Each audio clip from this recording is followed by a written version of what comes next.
Hello, Green Spring. We're back in the studio, and now I have a new guest with me. Well, he's not new to you.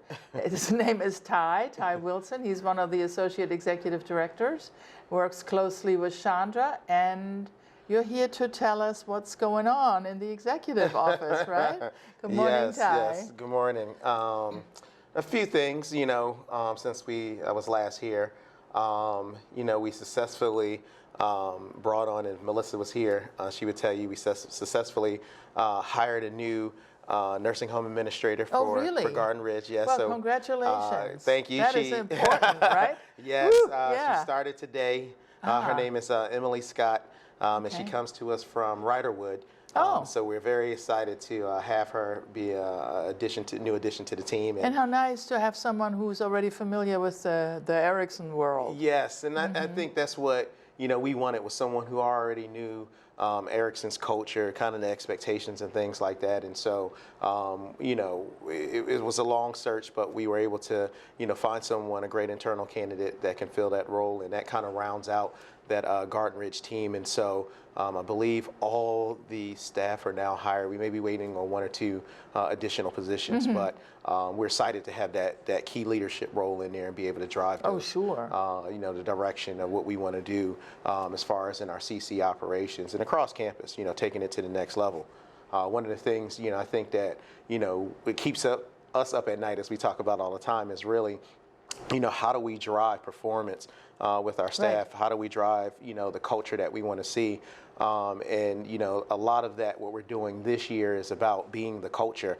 Every year we kind of, give our leadership a theme, and this year is really about getting back to the basics. And, as we looked at the resident satisfaction survey, some of the key items on there, response to inquiries and concerns and being visible and things like that. We really want to put those pieces up front and show residents that we actually do care a lot. That is really good to hear, because I have conversations like that, and when you say culture, that makes me think of conversations I have with other residents who've been here a long time. And I was here a long time, not as a resident, but still I'm very familiar over the years, and we've seen a lot of changes. Oh yeah. And some people talk about how they bemoan the loss of what may fall under culture. Culture so is when you say very important. We want to come back to certain things, what is it that the team is thinking of and talking about? We talk a lot about owning our successes too, and what are some of the things that the residents don't know we're doing. And so that's one of the biggest things we talk about, is really, taking for like GS, they may do, 5,000 work orders a month, right? And residents, even though each individual probably work order is personal sometimes to them, just really highlighting the fact that, we're not being idle, we're not, standing around, we're really trying to do the best job we possibly can. And so really just getting out there, owning that, really, and I heard Jason talking a lot about, what does the resident really want out of their experience here at GSV? And that's really what we want to align that with our culture. The false perception is that, as staff, we don't want to be the best and want to work as hard to provide a good quality product to our residents. So I think it's about, becoming transparent, right? And we talked a lot about, upping our table touches in the dining room, really getting out there and having that personal interaction with residents to get to the core things that they're looking for out of their experience here at GSV. So I think it's getting back to those core items, and I think that drives the culture. Once we start to, we talk a lot about alignment, and what does the alignment look like from a resident standpoint and a staff standpoint. That's one of the driving factors behind creating the BCT, the Building Community Trust. That partnership between residents and staff was really trying to get to those core things that residents wanted, and they wanted to see on a day-to-day, month-to-month basis, and then really highlighting those and getting back to it. And sometimes we get requests that are so crazy that we can't do, and then there's some reasonable requests that we get and that we want to try to get to and honor. And And so, but I think, the biggest thing that we have as our asset is communication. And if there's something that we cannot do, owning it, getting in front of it, and then making that communication and response available for residents. A lot of time it's the why. Why can't we do things? Yes. Why are we doing things this way that we need to own and do a better job of kind of explaining? I think that's a real crucial point, the communication, and that's where it often breaks down. Oh yeah. Yeah. I was just talking to you about the copier center. Yes. And I know Lynn and Ozzy, the communications manager, is really trying to work to put together great communication because this is something that impacts residents. Sure. As we looked across enterprise-wide, not just at Green Spring, what was our footprint around printing? That is a huge expense, not only from a management standpoint, but to residents. When we look at how does that marry together with resident fees, when we're spending hundreds of thousands of dollars in printing because, such things as cubby stuffers, we're doing 1,400 to 1,600 cubby stuffers. And when we see residents just take those cubby stuffers and look at it as junk mail and throw it in the trash, it's about us becoming more efficient. Listen, we hear it all the time. Resident fees are going up. How do we become more responsible, right, for our residents' money? And this is one of the ways we're getting to doing that is, does everyone need to have a cubby stuffer, right? We got basic lines of communication that I think are just as efficient as we move into the digital age. We fully understand that not every resident is buying into that, but we do have resources and tools such as My Erickson, where we can upload a lot of that information to Flash. We're going to continue, and as Ozzy was telling Lynn, that we're going to up that to be weekly. So if you got information that you want to go out to all the residents, you can use that resource as well. So it's about and that's being the efficient. problem, of course, when you're in a transition period like we are between people who need paper and people who do things electronically. Then for a while you have to do both. Oh yeah. Which increases the cost. But it's good to for me, to be obvious about it and transparent. Oh yeah, for me, I look at budgets all day really. And look for ways to become more efficient every single day, whether it's looking at our capital expenditure to our operating budget day to day. And it's really about us looking at some of the fat that's around our budget and trimming it, and seeing where we've been spending again hundreds of thousands of dollars in printing. If we can cut that down by half or a quarter, we can reallocate that money to go to other places like dining services, general services. Right? We hear a lot of times, getting the buildings power washed.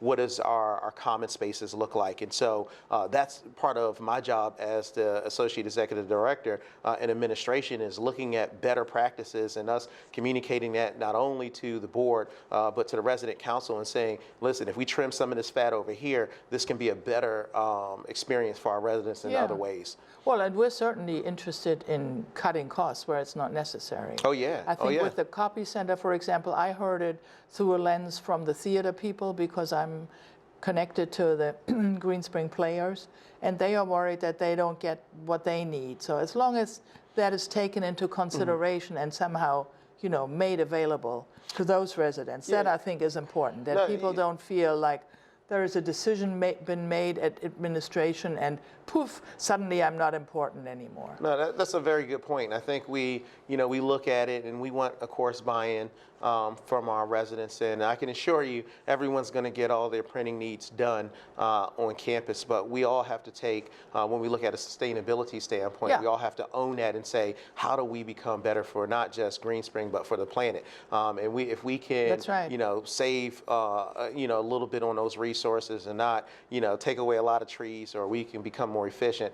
That's what we're looking at. And we hope all residents join us in Green Spring leading the way and saying that, hey, we can do this together as a partnership. It's not, us just saying, hey, how do we take something away? Because trust me, if Chandra was sitting here next to me and Melissa, that's what we think about every single day, is not looking at what we can take away from residents, but things that we can do better. Mm-hmm. Yeah, so. It feels to us like that sometimes, when you're at the receipt, particularly, like we said before, when you don't get enough communication, then it's like, Hello? Yeah. And I can understand that, you know. Like Dale Jarrett now costs $5, used to be free. Where'd that come from? Right. And I don't know that people are really well informed about that. And it's always in the details, isn't it? Yeah, and that's where, you know, as you know, we meet as an exec team, we start talking about ways that we can communicate better. We look at the many different avenues of communication. Each department has their own level of communication. We have, you know, the neighborhood chats. We have coffee with the exec from administration. We just have all of these different platforms to communicate, but sometimes we're thinking about it's too many avenues to communicate through, detrimental to our communication plan. And so part of our, as we go through the year and look at our strategic plan and goals for this year, part of it is looking at that and saying, how do we get better at communicating, and what vehicles are best for residents to be able to utilize the information and be able to really connect with the resident. Because you can say things all day, but if we're not connecting with the resident, then it's just falling upon deaf ears. Yeah, might as well talk to the wall. Yeah. As we go into the last minutes together here, do you have an update on construction? Yes. Surely you have an update. That was a silly question. Construction is always a good thing. So, we're on just, real quick, we're on time. I know typically I get, questions about, the mail room, and, I want to say, if you're a resident and you can't reach your mailbox in Town Center, please, contact GS, and we can, look at accommodations for that, because that's one of the things that I hear all the time. But the parking deck is on looking to still be turned over in April. Corking Fork, the fitness center and pool area is looking at about December of this year. And then we'll go into what we consider phase 2, and that would be, closing down the Fireside Restaurant. Oh, all of this is phase 1 still? Yes, this is like God. phase 1B.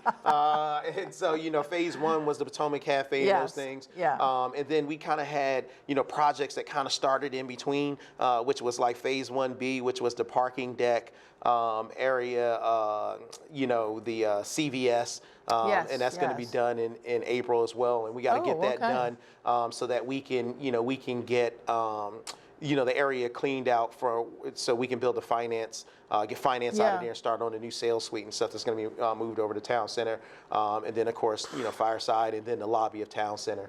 So construction is good. I do want to say before I leave that I wanted the residents to hear it from me. I will be going out on FMLA for roughly about 2 months, yes. And so Chandra and Melissa will be taking over a lot of my responsibility around construction. But I wanted the residents to hear from me, if they don't see me in a few weeks' time, that no, I'm still here. I have to go out for medical reasons. And some residents know it already, but wanted to share that with everyone. Yeah, I'm glad you said that. And whatever it is that you have to go out for, I hope it goes well. And thank you. Look forward to seeing you back whenever that is. Yeah. So are you leaving? My last day will be Wednesday. Wednesday. Oh, this yeah, week. that is soon. So this is the last time I got a chance to get on TV, and hopefully, all the prayers and things that I've received, it's been overwhelming. So I really appreciate it. Well, we'll keep you in our prayers and think of you, and whatever it is that has to happen. Hopefully, everybody involved is doing the best. Thank you. For a good outcome. Yeah. Well, thank you so much. Thank you for being here. Thank you for having me. We will see you back then, hopefully in April? April, yes. Yes, okay, knock on wood.